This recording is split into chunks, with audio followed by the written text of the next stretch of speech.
মামুনের মা, মামুন এই সংসারের লেগে কি না করছে কম, আর তুমি কেমনে এই পোলারের মুখের উপরে না করে দিলা? আরে কেমন মা তুমি, কইতে পারো? আম্মা, আপনি কি জায়গা সম্পত্তি লইয়া কবরে যাইবেন? মাইজা ভাই আপনার জমিতে কত সুন্দর একটা বাড়ি করতে চাইছে, সেই বাড়িতে আমরা সবাই মিলামিশা থাকতে পারতাম, আলাদা আলাদা রুম লইয়া থাকতে পারতাম। আপনি তা না করে কি করলেন? নিজের পায়ে নিজে কুড়াল মারলেন। আম্মা, আপনার সিদ্ধান্তটা আমারও পছন্দ হয় না। খালি নিজেরটা চিন্তা করলেন, আমাকে কথা একবারও চিন্তা করলেন না। আম্মা, ভাত দেন। দুঃখিত, একটু দেরি হয়ে গেল। আসলে হয়েছে কি, একটা মা ফেলে গেছিলাম। মোস্তফা, ওই তোর কাছে দেরি কারণ তো জানতে চাইছে? বাসাল একটা। কি ব্যাপার, সবাই চুপ কেন? আম্মা, মামুন কই? মামুন খাইবো না? মোস্তফা, তুই তাড়াতাড়ি খাইয়া ঘুমাইতে যা। মামুনের মা, তুমি জমি কেন লিখে দেবে না বলো? দিতে পারতাছি না, কারণ জমিটা এখন আর আমার নামে নাই। আমি একজনের লেখা দিছি। মানে কি আম্মা, আপনি এসব কি কইতেছেন? আপনি বেচছেন নাকি কারো দান করছেন? আপনি ওই জমির দাম জানেন? কারে লেখা দিছেন? মামুনের মা, তুমি জমি কারে লিখে দিছো বলো? আম্মা, চুপ করে আছো কেন? কথা কও, কারে লিখে দিছো, নাম কও। জমিটা আমি আমার বড় পোলারে লেখা দিছি। বড় ছেলের নামে লিখে দিছেন? তার মানে আমার নামে লিখে দিছেন? আপনার সাথে শুধু শুধু রাগ করতেছি। সরি আম্মা, আমাকে ভুল হয়ে গেছে।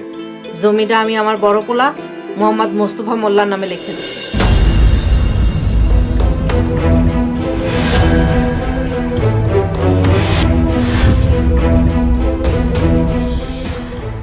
কি বিষয়, সবাই এমন করে আমার দিকে চাই আছেন কেন? ও আম্মা, আপনি কি কন বুঝি না। আপনি কি সত্য সত্যি আমার নামে জমি লিখে দিছেন? হবাজান, কথা কইস না, চুপচাপ খাইয়া উঠে যা। মামুনের মা, তুমি কি এটা ঠিক করলা? আরে তুমি কি মা না ডাইনি? আমি যেটা উচিত মনে করছি এটা করছি। মামুন, মুন্না, হারাইছস কা? আর ডাক দে। বড় ভাই, এই বড় ভাই, বাইরে আসো। বড় ভাই, মাইজা ভাই তোমার ডাকতেছে, তুমি শুনো না? বাইরে আও না কিল লেগা? আসো না কেন? চুরের মতো আমার কাছ থেকে জমি লিখে নিছো, এখন ভয় পাইতেছো কেন? বাইরে আসো। মুন্না, যা তো শয়তানের ঘাত ধরে নিয়ে আয়, যা। যা যা, সামনে যা। তুই যাইতাছে। তোরা এত অধৈর্য? আমি নামাজ পড়তেছিলাম। বুঝলাম না, তোমার কি মাথায় সমস্যা আছে? মানুষ নামাজ পড়ে 5 ওয়াক্ত, তুমি নামাজ পড়ো 6 ওয়াক্ত। পাগল টাগল হয়ে গেছো নাকি? আরে কি আবুল তাবুল কইতেছস? আমি তাহাজ্জুদে নামাজ পড়তেছিলাম। এত রাইতে আমার কেন ডাকছস সেটা কর। আমারে পটায় আমার জমিটা খুব সুন্দর করে নিজের নামে লেখা নিছো, এখন এমন ভাব করতেছো মনে হয় বাজা মাছটা উল্টাই খেতে জানো না। বিশ্বাস কর ভাই, আম্মা যে আমার নামে জমি লিখে দিছে আমি কিছু জানি না। মিথ্যা কথা কইতেছো কেন? তুমি একজন ইমাম, একজন আলেম। আলেম হয়ে মিথ্যা কথা কইতেছো কেন? আলেম সমাজটাকে ছোট বানাইতেছো কেন? কি করলে বিশ্বাস করবি জানি না, আমি সত্যিই জানতাম না। বিশ্বাস কর। আচ্ছা, বিশ্বাস করলাম। তুমি যদি জানতা এই জমি তোমার নামে একা লিখে দিছে, তাহলে তুমি এই জমি নিতা না, তাই না? এখন এই জমি আমাকে নামে লিখে দাও। দেখ, আম্মা কেন এই জমি আমার নামে লিখে দিছে সেটাও তো জানা দরকার। চালাকি করো না বড় ভাই, আম্মাই ভুল করছে, তুমি তোমার ভুল শুধরাও। মানে? আম্মা তোমার নামে জমি লিখা দিয়া ভুল করছে, এখন এই ভুল সংশোধন করো, আমাকে নামে জমি লিখা দে।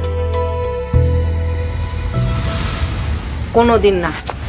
মোস্তফা, এই জমি আমি তোর নামে লেখা দিছি। এই জমি তোর মায়ের দেওয়া আমানত। এই জমি রক্ষা করা তোর দায়িত্ব।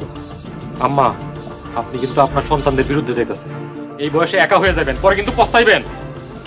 মোস্তফা, তুই যা তো বাবা, ঘরে যা। আপনি ছায়া ছায়া দেখলেন, কিচ্ছু কইলেন না।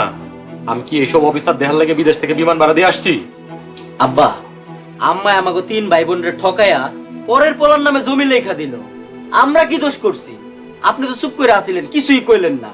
আপনার উচিত আম্মারে ভালো করে বুঝানো, বুঝায়া যেমনি হোক আপনি জমি উদ্ধার করার ব্যবস্থা করেন। তগো আম্মা এমন একটা কাজ করব আমি স্বপ্নেও ভাবি নাই। কি যে করুম কিছুই বুঝতেছি না। আব্বা, আপনি আম্মারে বুঝান। এখন যদি মেও মেও করেন, তাহলে 25 লাখ টাকার জমি পানের জলে বাইসা যাবো কিন্তু। তগো আম্মা আমার বুঝ নিব বলে তো আমার মনে হয় না। আব্বা, আপনি আগেই হাল ছেড়ে দিয়ে বসে আছেন। বুঝছি, আপনারা দিয়ে কিচ্ছু হইব না। যা করার আমারই করতে হইব। মাইজা ভাই চলো আমরা নেতার কাছে বিচার দিই। নেতা আছে, সেক্রেটারি কাকা আছে, তারা চাপ দিলে বড় ভাইজান মানতে বাধ্য। ওই মোস্তফা যদি তাকে কথা না মানে তা কি করবি? তোকে মারে ফালাই দিবি? পরেরটা পরে দেখা যাবে, আগে চিন্তা ভাবনা করো কেমনে হাসামিসা বানায়া সেক্রেটারি আর সভাপতি সাহেবরে কইলে আম্মারে আর ভাইজানরে চাপ দিব। মাইজা ভাই আমি কই কি, বড় ভাইরে একটা কড়া করে পিটানি দিলে কেমন হয়? মায়ের উপরে কোনো ঔষধই নাই। হ পিরান দিয়া শেষে একটা খুন খারাপই হোক, তারপর গোষ্ঠী সুদ্ধা জেলে যাই। এমনে হইব না, কৌশলে কাজ করতে হইব। এটা তো শেষ চিকিৎসা, দরকার হইলে পিডামো। আব্বা কি কন আপনি? শুনতে আছে কি কবি ক? কাইলে আমরা নেতার কাছে যাবো, কাজ কিন্তু গরম গরম সারতে হইব। ওই নেতার কাছে যে কি কবি? তোকে আমার নাম নালিশ দিবি, তার বিচার করবি? সেটা কালকেই দেখা যাইব। এখন যাও, যার যার ঘরে যাও। হে আল্লাহ, আপনি সবই জানেন, আপনার অজানা কিছু নাই। আপনি অন্তর্যামী, মানুষের মনের কথা জানেন। আপনি আমার মনের কথা জানেন। সহায় সম্পত্তি টাকা পয়সার প্রতি আমার কোনো লোভ নাই। হে আল্লাহ, এই আপনি আমার কোন পরীক্ষায় ফেলাইলেন? জমির জন্য আজ আমি বাবার শত্রু, ভাইয়ের শত্রু, বোনের শত্রু। আল্লাহ, আপনি আমার মনের খবর জানেন। এই জমি আমার চাই না। বাবা মা ভাই বোনের সাথে চিরকাল সদ্ভাব আর সুসম্পর্ক রাখতে চাই। আল্লাহ, আপনি আমার সাহায্য করেন। নেতা, আপনার চিন্তা কি শেষ হয়েছে? আসাদ মিয়া তুই তো লাগে, বিষয়টা এত সহজ না, খুব জটিল। নেতা, সহজ না দেখেই তো আপনার কাছে আইছি, দেখি আপনি কিছু করতে পারেন কিনা। দেখো মামুন, তুমি তোমার কোনো সম্পত্তি যদি অন্য কারো নামে লেখা দাও, দেশের প্রচলিত আইন বিচার ব্যবস্থা কেউ কিছু করতে পারবে না। আমি তো এই গ্রামে সামান্য নেতা মাত্র। নেতা, আপনি এই কথা কইলে আমরা কই যাবো? আপনি হইলেন আমগো ভরসা। এই নেতা শুনেন, আমগো ধারণা যে মোস্তফা মামুনে মারে জাদু করছে। ওই কি সব পরোটারা খাওয়াইয়া মামুনে মার কাছ থেকে জমি লেখা নিছে। প্রমাণ আছে? কেউ সাক্ষী দিব? প্রমাণ থাকবো কেমনে? হ্যাঁ, নিজেই মনে হয় পরাটরা খাওয়াইছে। আলেম মানুষ, সবকিছু জানা আছে ওর। মামুন, তোমার মা মুস্তফারে জমি লেখা দিছে কতদিন আগে?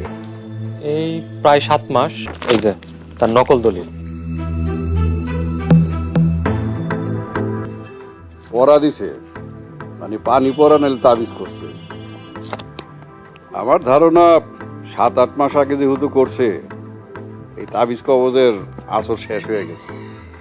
মামুন, তুমি এক কাম করো, তোমার মায়ের বুঝাইয়া মোস্তফার নামে একটা জালিয়াতির মামলা করো। এরপরের দিনই তোমরা জমি দখল নিবা। দরকার হইলে আমি নিজে দাঁড়ায় থাকা তোমার ঘরে জমি দখল দিয়ে দেব। মোস্তফা কিছুই করতে পারবে না। এই নেতা, মামুনে মারে অনেকবার বুঝাইছি, সে কোনো বুঝ নিতেছে না। মনে হয় আসর এখনো কাটে নাই। তাইলে আর আমি কি করতে পারি বল? আমার কাছে কি লিখাইছে? নেতা, বড় ভাই যদি এখন জমি আমাদের নামে লিখে দেয়, তাহলে জমি উদ্ধার হয়। আর আপনি তো মসজিদের সভাপতি, আপনি চাপ দিলে ও জমি দিয়ে দিতে বাধ্য হয়ে যাবে। দেখো মামুন, এরকম অনৈতিক কাজ আমি করতে পারো না। আমার চাপাচাপি করো না। বিষয়টা তোমরা পারিবারিকভাবে মীমাংসা করে নাও। আসাদ ভাই, আমি আসি, আমার একটু জরুরি মিটিং আছে, ওখানে যাইতে হবে। চা নাস্তা করে দেয়, চা নাস্তার ব্যবস্থা করে দিস। ঠিক আছে না? আসসালামু আলাইকুম। বাজান আরেকখান রুটি দেই। আর পারুম না আম্মা, আপনি তো আমার বিপদে ফেলাবেন। ভয় নাই বাজান, আমার কাছে যেটা সঠিক মনে হয়েছে আমি হেডেই করছি। দোষ করলে আমি করছি। দোষ কে করছে এটা বড় কথা না আম্মা। আমি তো আমার পরিবারের সবার শত্রু হয়ে গেলাম। আপনি আরেকবার বিবেচনা করেন। আপনি যারে কইবেন, যেমনি কইবেন, আমি জমি লিখে দেব। বিনিময়ে আমার 100 টাকা জমি দিতে হইব না। আল্লাহ নসিবে রাখলে জমি টাকা পয়সা সব এমনি ধরা দিব আম্মা। বাজান তুই চিন্তা করিস না, ওরা 2-4 দিন চিল্লাচিল্লি করে অশান্তি করব। তারপর আপনা আপনি চুপ হয়ে যাবে। মামুন পাকা বাড়ি করব, জমি না পাইলে কোন হানে করব?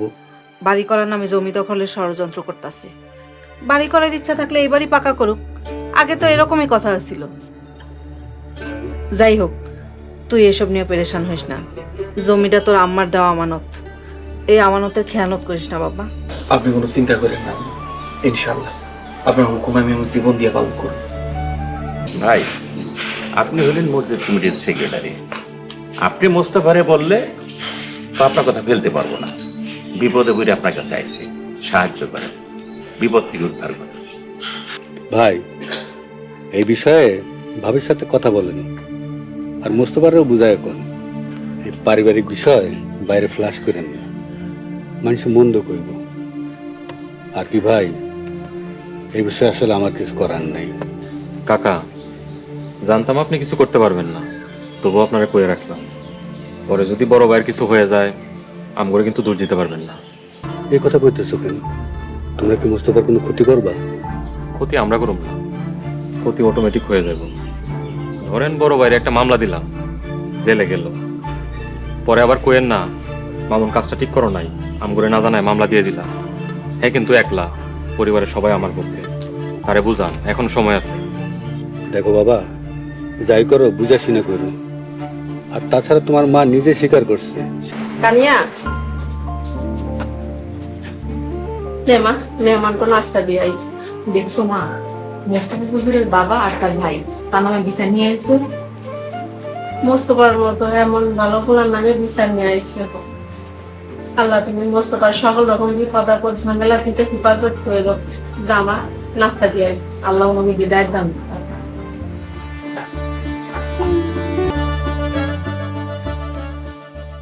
আসসালামু আলাইকুম কাকা। ওয়ালাইকুম আসসালাম। কেমন আছেন? বেশি ভালো নাই রে মা, নানা ঝামেলার মধ্যে আছি। দোয়া করি আল্লাহ আপনার ঝামেলা মুক্ত করে দিন। ঠিক আছে মা, দোয়া করি। নেতার চামচায় ফোন দিছে, সালারা সবগুলা ধান্দাবাজ। কথা কর। হ্যালো বুরহান ভাই। মামুন মোল্লা, তোমাদের জন্য একটা সুখবর আছে। সুখবর? কি সুখবর? নেতা তোমাকে বিষয়টা নিয়ে কাজ করতে রাজি হয়েছে। অনেক কষ্ট করে তা রাজি করাইছি। তো একটা ছোট্ট সত্য আছে। সত্যটা হলো তোমার জমি 3/1 অংশ নেতার। কি রাজি আছো? না না বুরহান ভাই, 3/1 এটা কোনো কথা হইলো? 2-1 লাখ টাকা হইতো, এটা মানা যায়। 3/1 এটা কোনোভাবেই সম্ভব না, এটা অযথা প্রস্তাব। মিয়া, ভাইয়ের মাথায় বাড়ি দিয়া জমি দখল নিতেছো, আবার নীতি কথা মারাইতেছো। নেতা যদি তোমাদের বিপক্ষে যায়, কচুড়া পাইবা। আচ্ছা বুরহান ভাই, 2-1টা দিন সময় দেন, চিন্তা ভাবনা করি, তারপর আপনারা জানাবো। ঠিক আছে, সময় নিলে নাও। বুঝি অন্য জায়গায় চেষ্টা করবা, চেষ্টা করে কোনো লাভ নাই। না না বুরহান ভাই, অন্য কোথাও যাবো না। আর জমিটা তো আমার একার না, আমার ছোট ভাই আছে, ছোট বোন আছে, আব্বা আছে, সবার সাথে বুঝ পরামর্শ করি, তারপর আপনারা জানাবো। ঠিক আছে, চিন্তা ভাবনা করে দেখো, দেখে জানাইও। রাখি। মামুন, কি কইল রে নেতার চামচায়? বিরাট বড় ধান্দাবাজ নেতা। আমার সাথে একটু আগে কথা ক্লিয়ার না কইরা এখন চামচারে দিয়ে ফোন দেওয়াইছে। বুঝছি, সময় খারাপ দেখছে তো, তাই সুযোগ নিতে চাইতেছে। আচ্ছা চল।